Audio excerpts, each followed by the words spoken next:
A cultura brasileira é o resultado de uma mistura muito rica, soma das tradições portuguesas, negras e indígenas.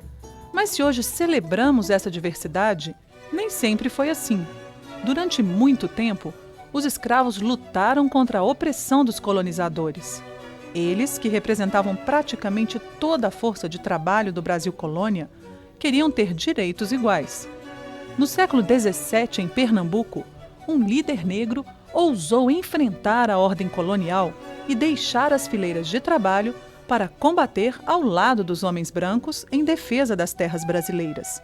Era Henrique Dias, um dos personagens principais na luta contra os holandeses que invadiram o Brasil. As invasões holandesas estão intimamente ligadas à disputa pela cana-de-açúcar, que começou a ser cultivada no Brasil já na época das capitanias hereditárias.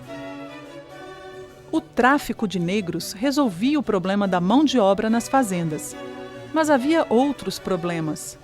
Para viabilizar a empresa açucareira na colônia, Portugal precisou recorrer à ajuda dos Países Baixos. Desde o século XV, os holandeses já comercializavam o açúcar produzido pelos portugueses. Em troca de empréstimo de capital, exigiam os direitos de refino e distribuição no mercado europeu. Era uma parceria lucrativa para ambos os lados, mas que enfrentou vários problemas. No começo do século XVII, Portugal foi anexado pela Espanha. O rei espanhol Felipe II, católico fervoroso, se opunha duramente aos países protestantes, prejudicando as rotas comerciais dos Países Baixos. Foi quando a Holanda percebeu que poderia ser bem mais vantajoso deixar o papel de intermediária e assumir diretamente a produção da cana-de-açúcar no Brasil. O primeiro ataque holandês ao Brasil ocorreu em 1625, na Bahia, mas em pouco tempo, os portugueses expulsaram os invasores. O novo ataque foi em 1630, agora em Pernambuco. Desta vez, 3.800 homens atracaram no Recife e conseguiram derrubar a resistência luso-brasileira. Henrique Dias ofereceu-se como voluntário para lutar ao lado de Matias de Albuquerque. Filho de escravos africanos, era reconhecido como uma liderança negra, destacando-se desde as primeiras batalhas. Foi capturado em 1635, mas confundido com os escravos, conseguiu fugir e rumar até a Bahia, onde as forças brasileiras estavam se reagrupando. Por ser um eficiente chefe militar, também foi recrutado pelas autoridades portuguesas para capturar negros fugidos nos quilombos de Pernambuco, Alagoas e mesmo da Bahia. Quer dizer, se por um lado ele caçava escravos fugidos, quilombolas, portanto, a mando da coroa portuguesa, por outro ele lutou e reclamou junto à coroa portuguesa a libertação daqueles que haviam lutado com ele para a defesa do Reino de Portugal. Devido aos serviços prestados, Henrique Dias recebeu títulos de fidalgo e foi condecorado com a Ordem de Cristo. Dizem que foi o primeiro negro letrado do Brasil. Teria até escrito cartas ao rei de Portugal. Henrique Dias, ele está nessa posição ambígua, mas essa posição ambígua, por outro lado, permitia a ele o quê? Defender interesses da população africana e dos descendentes de africanos nesse período.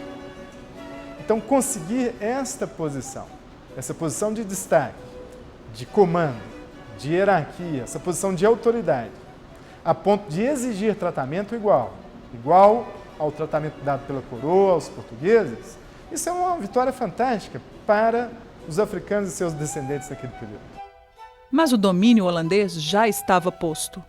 Aos poucos, os invasores conquistaram os senhores de engenho, que viam nos estrangeiros a possibilidade de investimentos. Os domínios dos invasores atingiram todo o litoral nordestino, do Maranhão até a foz do rio São Francisco. Mas em 1645, com a decisão holandesa de executar as dívidas dos senhores de engenho, rebeliões locais começaram a se formar. Pela primeira vez no Brasil, negros, índios e brancos organizaram-se para lutar juntos e expulsar os invasores. Foi um marco para a nossa história. Considera-se, inclusive, que o exército brasileiro nasceu naquele momento. A revolta contra o domínio holandês foi liderada pelo rico senhor de engenho João Fernandes Vieira. O movimento ficou conhecido como a Insurreição Pernambucana.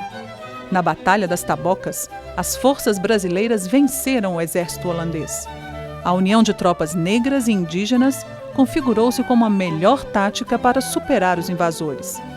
Na Batalha de Porto Calvo, Henrique Dias foi atingido e perdeu a mão esquerda.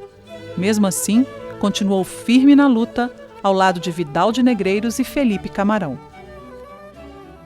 Como mestre de campo, Henrique Dias liderou combatentes nas 2 batalhas dos Guararapes. Era a consagração das forças brasileiras.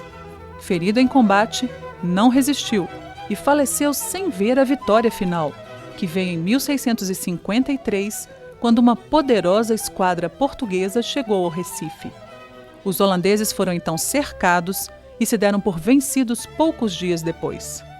Pela bravura, Henrique Dias é reconhecido como um dos patronos do Exército Brasileiro. Por representar a Força Negra, ele é um dos construtores do Brasil.